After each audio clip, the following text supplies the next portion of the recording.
Esta cooperativa tiene una gran historia y esta historia está hecha de muchas voces.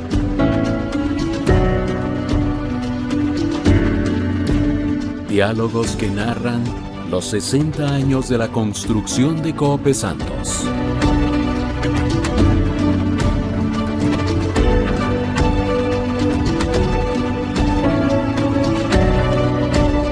Diálogos desde los orígenes.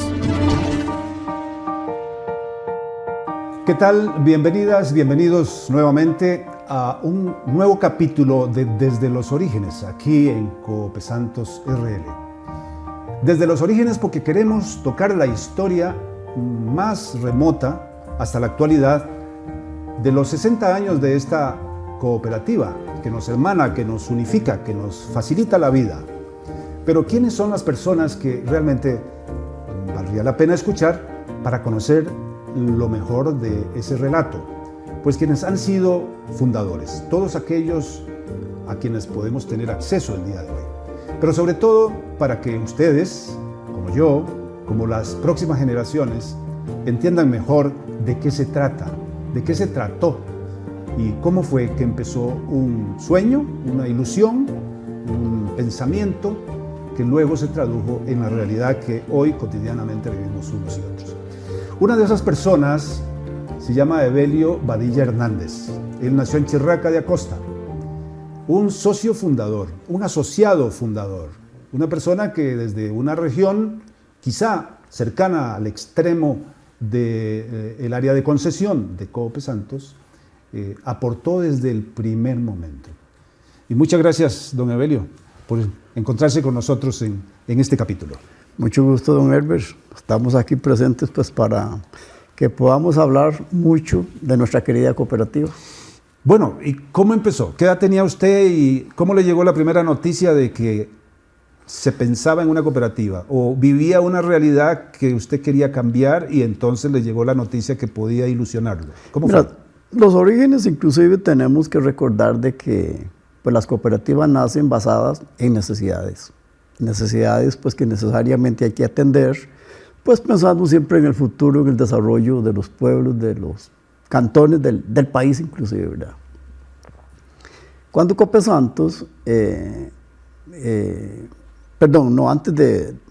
cuando se comienza a ver la alternativa para que el ICE le diera servicio a la región de los Santos, pues la respuesta fue, nosotros estamos en este momento en proyectos de desarrollo, tenemos que ir cada día generando más, y para que una región como esta pues tenga su servicio hay que esperar 25 años. Eso era lo que les explicaban a ustedes. Exactamente, entonces en ese momento también hay hombres y mujeres atrevidos y decididos a que había que crear una cooperativa.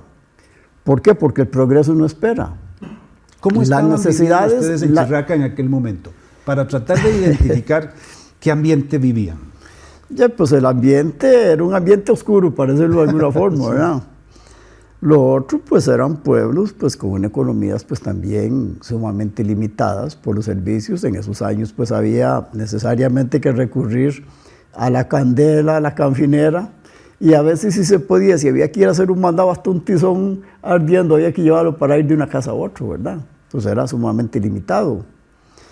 Entonces, lógicamente que cuando se tiene esa respuesta de el ICE, pues ahí es donde aparecen, como le decía anteriormente, hombres y mujeres decididos a decir, nosotros no podemos esperar 25 años.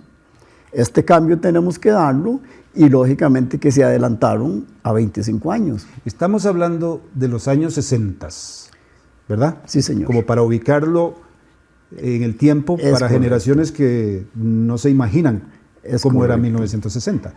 Es correcto. Entonces, esa fue una temporada también donde ya comenzaban los beneficios de café sumamente pequeños, que en ese momento se industrializaba el café, se tiraba a secar en patios, como decimos popularmente, de cemento. Ahí se volteaba el café pues para irlo preparando. Pero usted eso lo podía hacer con 5 o 10 mil fanegas de café.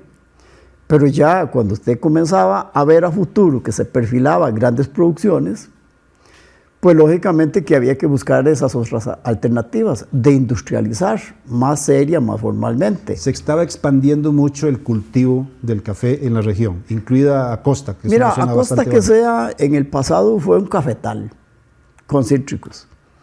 Y uno sentía ya a veces que empresas que le decían, mira, por ejemplo, los Celedón, Castro, que fueron los primeros que estuvieron ahí donde estuvo Copejorco, le decían, mira, hey, es que yo mañana no les puedo recibir el café, porque no tenemos condiciones, no hay espacio en el patio para secadoras, las tostadoras también muy limitadas, y todo eso pues comenzaba a dar grandes problemas.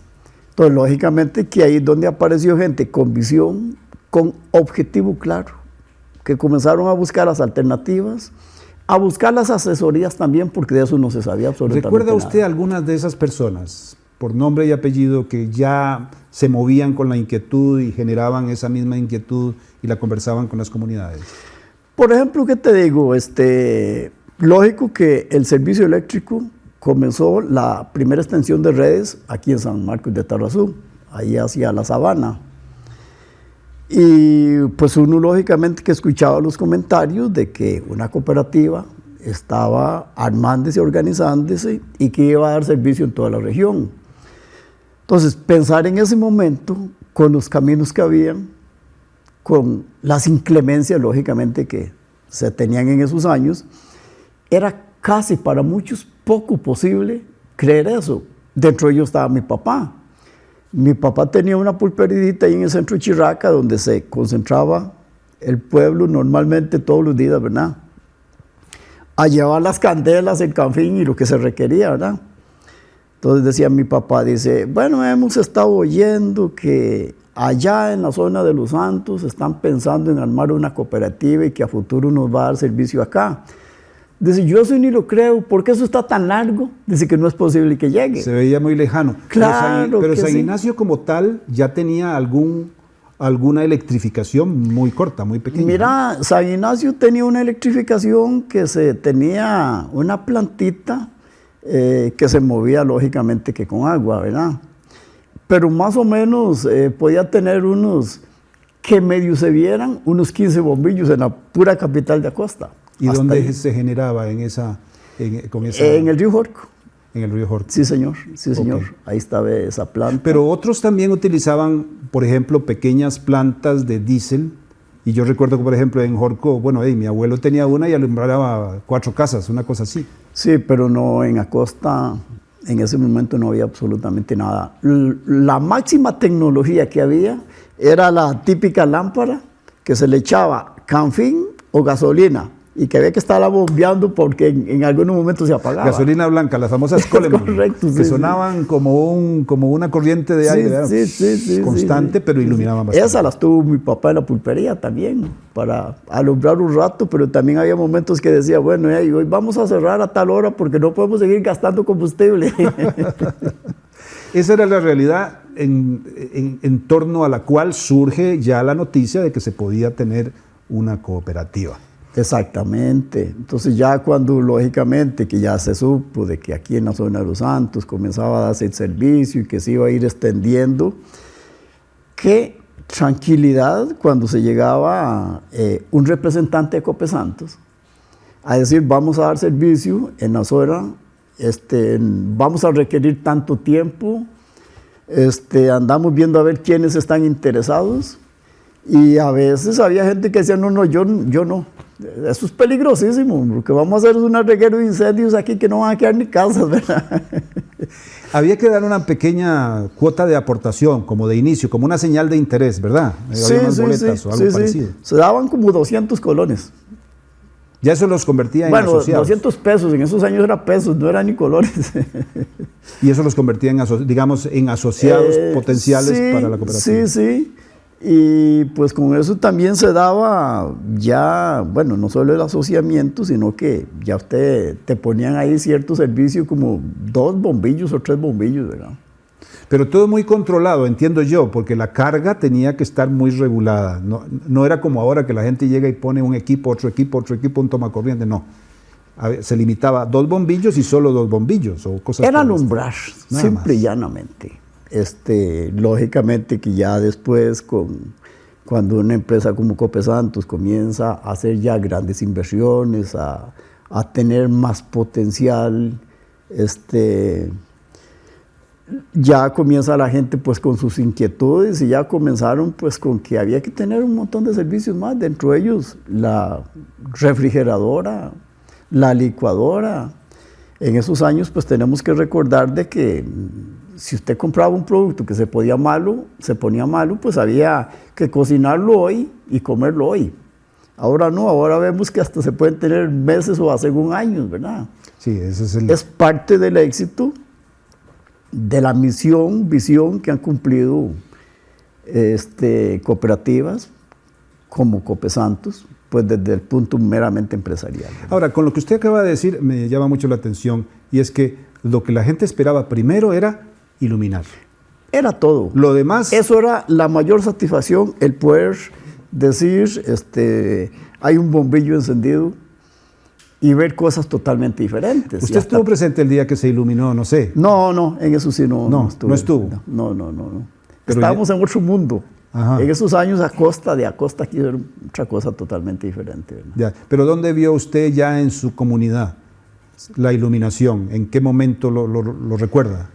Pues hubo todo un sector que se iluminó y entonces ya en la misma comunidad de Chirraca, ese día cuando se dijo de que iba a haber electrificación, ya los que habían escondido la candela y la canfinera, ahí muchos estaban en el pueblo viendo cuando en la pulpería de mi papá también se iba a encender un bombillo. ¿Por qué? Porque si bien es cierto, hubo mucha gente hubo gente que se asoció y puso sus bombillos, pero también el distanciamiento de las casas era mucho. Entonces el centro de operaciones seguía siendo Chirraca. Claro. Ese día cuando vimos ahí un bombillo encendido, eso fue un escándalo, ¿verdad? Sí, y bueno, y ahí lógicamente que el llegar a la credibilidad, a la conclusión de que quienes tuvieron esa visión estaban tan seguros del desarrollo que se podía hacer. Sin embargo, yo pienso que también muchos de los que estuvieron en esa hazaña, en ese milagro, al fin y al cabo, que eso es como un milagro, nunca se imaginaron ver lugares como los que tenemos en Acosta, a casi 40 kilómetros del centro, donde está Copesantos, dándole servicio a 3 familias. Entonces ahí es donde tiene uno que valorar, lógicamente, que la visión y el querer tener los servicios que tienen en el mero centro de San José, Costa Rica, en lugares como esos donde son condiciones pues totalmente diferentes. Claro, esto es porque el principio es solidaridad. Es correcto. Unión. Solo es. Así es posible que tan lejos le llegue la energía a una familia que para los términos de una empresa privada no es rentable, no se hace y no se cumpliría el sueño. Mire, don Herbert, lamentablemente en este país seguimos hablando de privatización, por decirlo de alguna forma. Ahora estamos hablando lo de los temas eléctricos, cómo es que utilizan esto. Bueno, apertura. De eso vamos a hablar un poquitito en la segunda parte del programa. Correcto, pero... Don Evelio, pero antes quiero recordarle a nuestros amigos que nos escuchan y nos ven que usted ocupó desde el deslumbramiento de la primera iluminación y los orígenes de la cooperativa, después cargos como presidente del Consejo de Administración, estuvo en el Comité de Vigilancia y también en otras posiciones en Coneléctricas. Vamos a adelantar sobre ese tema en la segunda parte. Ya regresamos, ya casi. Sí, Estamos señor. con don Evelio Badilla Hernández, uno de los asociados fundadores de Copesantos, y aquí en Desde los Orígenes estaremos dentro de un momento.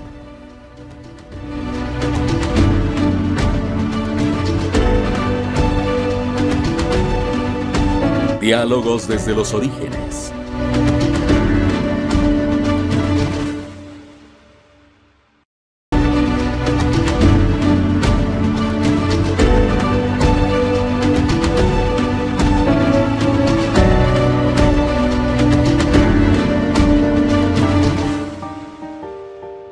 Regresamos a la segunda parte de nuestra conversación con don Evelio Badilla Hernández, asociado fundador de Copesantos hace ya más de 60 años. Llegó a ocupar la presidencia del Consejo de Administración y también estuvo en otros cuerpos directivos, incluido Coneléctricas, que es una otra organización a la que pertenecen las cooperativas de electrificación rural de Costa Rica. Don Emelio, hoy hay todavía enormes desafíos para el tema eléctrico de nuestro país, pero digamos ese es un tema mayor del cual nos podemos ocupar un poquitito más adelante. Sin embargo, ¿cómo se involucra ya formalmente usted en la organización? Es representante de una comunidad, es representante de un sector, ya empieza a ver cómo se toman las decisiones, cómo da ese nivel, ese salto superior de ser un asociado a ser ya un dirigente de comunidad y de la cooperativa. Le vamos a contar un secreto muy interesante. Nos encanta que nos cuenten secretos. Cuando yo vine a Copesantos a una primera asamblea, no tenía el servicio eléctrico. Pero vine en representación de la Asociación de Desarrollo de la Comunidad, en la que ya en ese momento pues también estaba en la Junta Directiva. Creo que si no me equivoco estaba ahí en la presidencia del comité, de la asociación.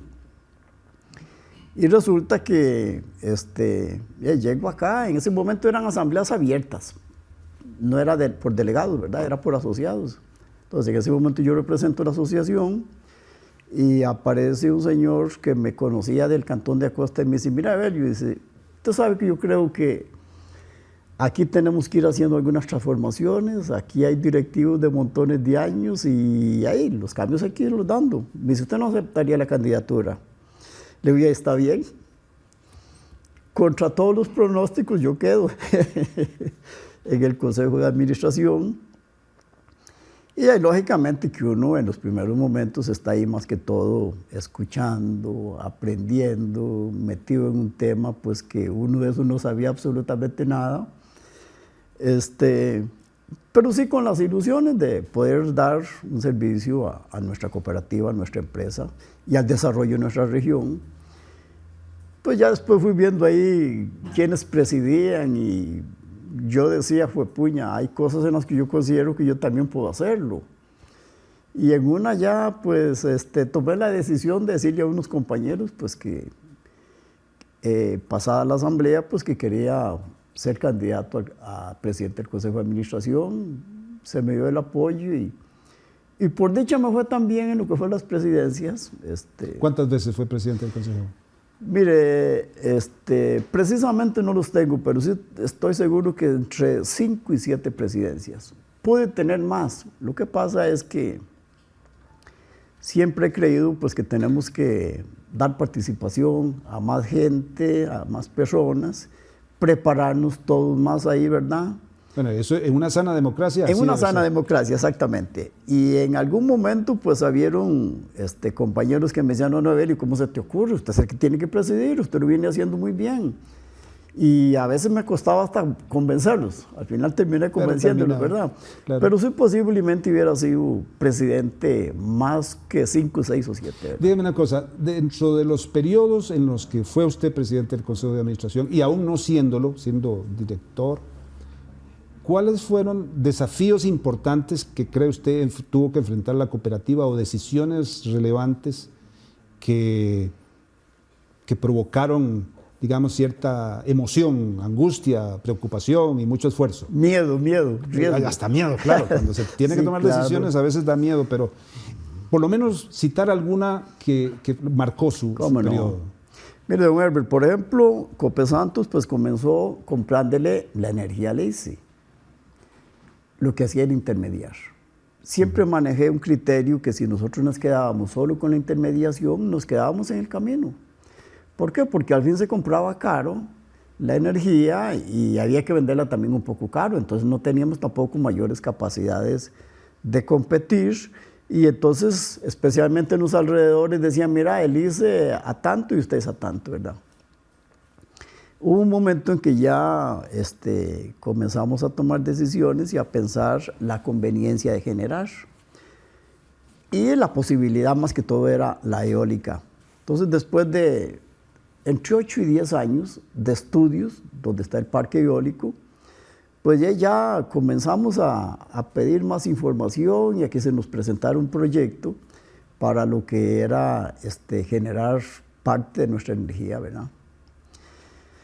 Cuando le hablo de miedos, de temores, de riesgos, ¿por qué? Porque también ahí está ya el patrimonio de uno jugando, respondiendo por una mala decisión, ¿verdad? No como ahora, que ahora toman decisiones hasta que si en el gobierno ahí hay seguros para quien se equivoca, ¿verdad? Cuando eso no había ningún seguro, ¿verdad? No. Los que realmente toman decisiones son responsables con ellas y no tienen que asegurarse que sí. Mira, y entonces, pues cuando ya llegaban los analistas y ya nos llegaron con el proyecto a la mesa y nos dicen, aquí está el proyecto que ustedes querían. Vamos a generar tanto, pero ese proyecto, bueno, todos los detalles, ¿verdad? Que sean lógicamente como para visualizar la posibilidad del éxito, ¿verdad? Pero nos dijeron en principio, este proyecto cuesta $38 millones. Significaba en ese momento ni más ni menos que 18,000 millones de colones. Eso se le para el pelo al más pintado. Es enorme claro. Exactamente. Después hicieron un segundo estudio y bajó un poco el monto, ¿verdad? Pero fueron decisiones que había que tomar. ¿Por qué? Porque si no nos quedábamos en el camino. O nos quedábamos o arriesgábamos. Eso es cuando se piensa a largo plazo, no claro en lo inmediato. Si se piensa en lo inmediato no se hace nada. Exactamente. Sí, porque yo siempre he manejado los criterios. Siempre tenemos que pensar 50 años adelante. Por cierto, a usted le toca estar en las 3 gerencias que ha tenido la cooperativa. Ha encontrado, digamos, matices en cuanto a las gestiones en esas gerencias, o ha habido, digamos, líneas maestras comunes a lo largo de toda la historia de la cooperativa. Yo diría que líneas maestras, objetivos claros, constancia, trabajo y disciplina. Y una empresa como Copesanto se ha manejado siempre con valores, con ética, con personas intachables.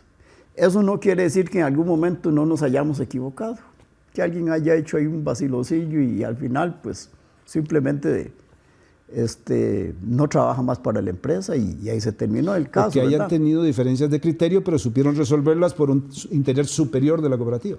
Usted dijo hace un rato una cosa, la libertad de expresión. Yo tuve aquí montones de diferencias. En algún momento tuve debates fuertes aún con mi mismo gerente.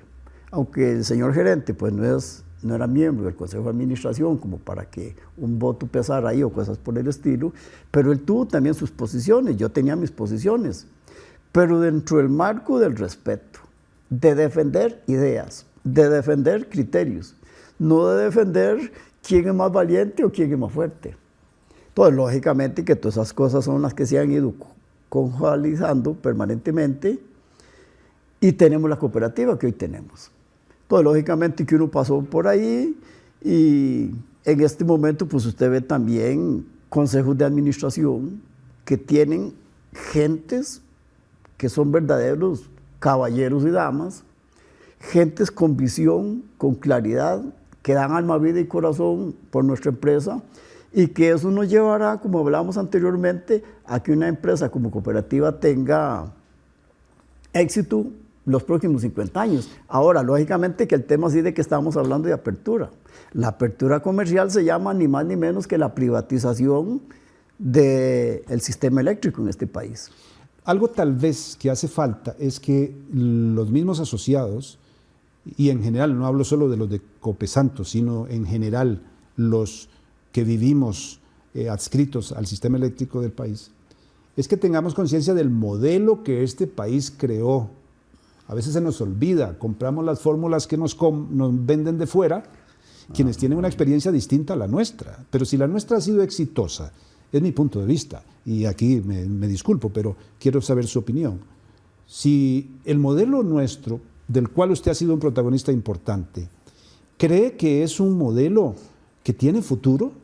¿O hay que ir pensando en cambiarlo o por la privatización, por ejemplo? Mira, la filosofía cooperativa es lo mejor que podemos tener en Costa Rica y en cualquier parte del mundo. El modelo que nosotros tenemos es excelente, Pero en un país donde tenemos que andar pagando hasta favores políticos, entonces tiene que hablarse de privatizar todo. Un país como Costa Rica va en ruta a privatizar la salud. Lógicamente que la caja viene de hace ratos en eso y continúa en eso.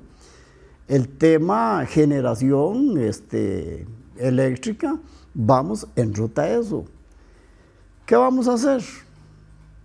Cambiar el modelo exitoso por un modelo que no nos garantiza absolutamente nada. Cuando yo les estoy hablando a ustedes, público que nos están viendo, de que empresas como Copesantos, cooperativas como Copesantos, tienen servicios en los lugares más remotos de la región, en partes donde nadie creía que iba a haber servicio eléctrico. Y lógicamente, por lugares donde eso no es rentable. El día de mañana, ¿ustedes creen que cuando aquí estemos ya privatizados, aquí van a venir montones de empresas, pero van a venir, como decimos popularmente, por la posta, donde a mí me vas a ver muy rico? ¿Por qué? Porque ellos traen muchos capitales, pero para ganar muchos capitales. El modelo cooperativo, una empresa como cooperativa, simplemente está pensando en que todos tenemos que tener las mejores oportunidades y en lugares más remotos, aunque no sean rentables, hay que dar servicio. Eso es lo que hace una empresa seria, responsable. Si continuamos con el modelo que estamos hablando, o más bien querer dividir las empresas para entregárselas a externos, entraremos a crisis. ¿Por qué? Porque el día de mañana no va a decir una empresa, mira, yo voy a entrar ahí a perder plata. No, yo doy servicio hasta aquí es negocio y de ahí para allá que vean a ver quién lo da y si no se da, pues tampoco es mi problema. La solidaridad es fundamental. En esa visión, don Evelio, ya para terminar, tenemos en un día como hoy que estamos conversando aquí con nuestros televidentes, y en el marco de los 60 años de Copesantos y en este programa Desde los Orígenes, ¿hay interlocutores, es decir, otras personas que estén escuchando ese mensaje suyo, digamos, dentro de las instancias de poder político que finalmente son las que pueden llegar a tomar decisiones como por ejemplo la apertura y la privatización eléctrica? ¿O cree usted que ellos ya están desconectados y andan en otra perspectiva? Pues uno deseara de que mi humilde discurso o planteo que estoy haciendo en este momento se escuchara. Pero los intereses económicos están cerrándole los oídos a montones de gente. Simplemente queremos favorecer a políticos, favorecer a empresas, los temas mismos de dádivas. Y entonces yo creo que Copesantos ha tenido también una muy buena capacidad de negociación. Copesantos nunca fue una cooperativa que se le entregó a ningún partido político. Pero sí hemos tenido los líderes, los dirigentes suficientes que han tenido la posibilidad de ir a casa presidencial a plantear la problemática de montones de cosas que en el pasado se dieron aquí, que iban en una dirección muy equivocada, muy peligrosa, ¿verdad? Y eso se sigue manteniendo. ¿Hasta dónde vamos a poder mantener eso? Es otra cosa. Entonces, las mismas comunidades tienen que tener claro de que es un gran reto cuidar nuestra cooperativa. Pues personas como usted nos ayudan no solo a entender cómo nació esta idea, hoy exitosa, de la que todos nosotros aquí somos partícipes, sino también de cuál es el modelo que nos ha llevado a eso, con qué esfuerzos, con qué dedicación y con qué visión. Y uno esperaría que eso se mejore con una buena administración y con mejor liderazgo, que no es lo mismo. Ya sabemos bien, y usted lo ha mencionado, una cosa es administrar, que hay que hacerlo bien, pero hay que liderar mejor que administrar. Claro que sí. Un último mensaje en nuestro espacio Desde los Orígenes, don Evelio, para todos los asociados de Copesantos en estos 60 años de historia, de la cual usted ha sido uno de los baluartes. Mire, como mensaje, yo soy un enamorado de Copesantos, la amo, la quiero. Cuanto llamado hacen para mí, ahí estoy presente. A menos de 15 días vamos a tener asambleas, pues pedirle a quienes vayan a asumir esas responsabilidades uno sabe que están haciendo las cosas bien hechas, pero que esa dirección tenemos que mantenerla. Que el modelo que tenemos no lo podemos cambiar. Esta región requiere de líderes, de representantes con ética, con moral, con principios, que sepan que la solidaridad es indispensable y que entre mejor vamos a vivir todos, eso sería una dicha para nuestra familia y las próximas generaciones. Ese reto tenemos que enfrentarlo con mucha responsabilidad. Muchísimas gracias, don Evelio. Gracias por acompañarnos en este capítulo. Mucho gusto. Y gracias a todas y todos ustedes por estar con nosotros en esta serie de entrevistas desde los orígenes en el marco de los 60 años de Coopes Santos RL. Más adelante también conversaremos con otro Evelio Badilla, porque esto ya va por generaciones. Don Evelio ha sido director y también su hijo. Con él hablaremos más adelante. Gracias por estar con nosotros. Esta cooperativa tiene una gran historia y esta historia está hecha de muchas voces.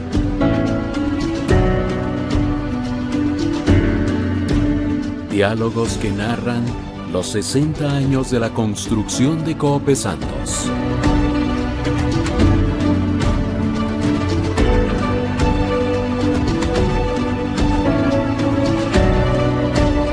Diálogos desde los orígenes.